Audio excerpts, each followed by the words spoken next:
जलता हुआ मोमबत्ती लोग दीपक को जलाकर पैमाने के नीचे नहीं बल्कि दीवट पर रखते हैं, जहाँ से वह घर के सब लोगों को प्रकाश देता है। उसी प्रकार तुम्हारी ज्योति मनुष्य के सामने चमकती रहे, जिससे वे तुम्हारे भले कार्यों को देखकर स्वर्गीय पिता का महिमा करें।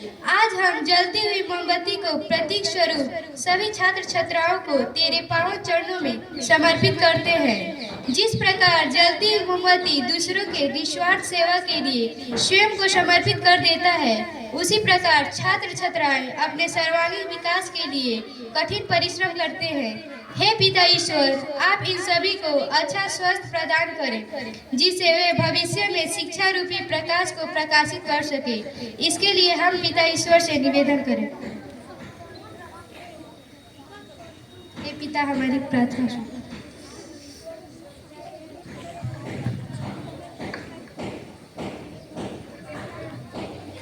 कमल कमल का फूल जल से उत्पन्न होकर कीचड़ में खिलता है, परंतु वह दोनों से निर्लिप्त रहकर पवित्र जीवन जीने की प्रेरणा देता है। मतलब यह है कि बुराइयों के बीच भी व्यक्ति अपनी मौलिकता और पवित्रता को बरकरार रखता है। कहते हैं कि कमल के फूल की ही तरह सृष्टि और इस ब्रह्मांड की रचना हुई है, और यह ब्रह्मांड इसी फूल की तरह है। कमल का फूल हमें यह सीख देता है कि आसपास चाहे कितनी ही गंदगी और बुराई क्यों ना हो, उसमें अच्छाई अपनी जगह तलाश कर ही लेती है।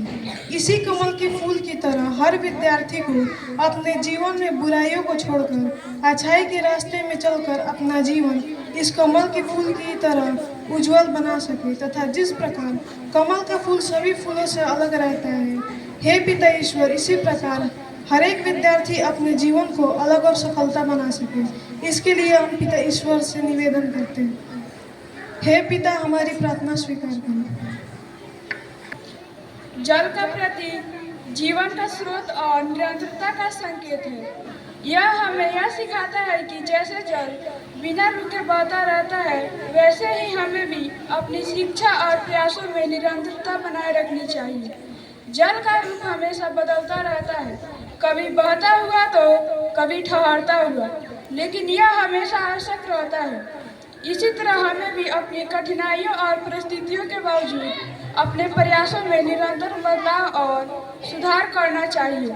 हे पिता ईश्वर, जिस प्रकार जल हर एक प्राणी, हर एक पेड़ पौधे का प्यास बुझाता है, वह उन्हें जीवन देता है, उसी प्रकार हमारे यह विद्यार्थीगण अच्छी शिक्षा ग्रहण कर जीवन में अपनी शिक्षा से तथा अपने कार्यों से लोगों को सींचते रहें तथा जीवन प्रदान करते रहें। इसके लिए हम ईश्वर से प्रार्थना करते हैं।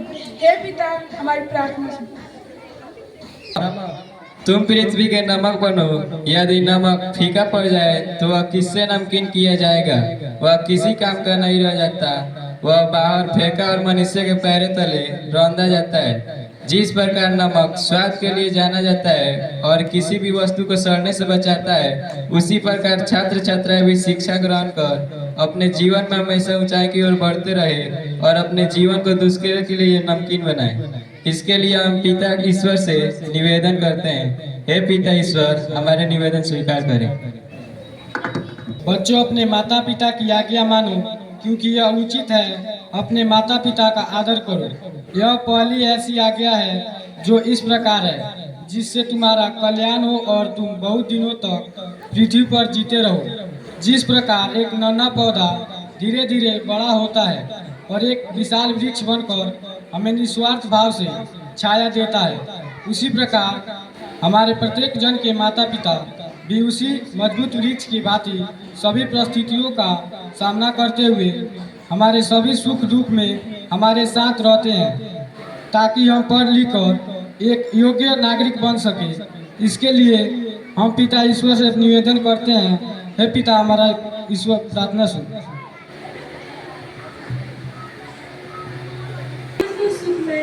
ईमानदार बनाए रखने के लिए हम सभी एक भजन के माध्यम से पिता रूपी ईश्वर से प्रार्थना करते हैं।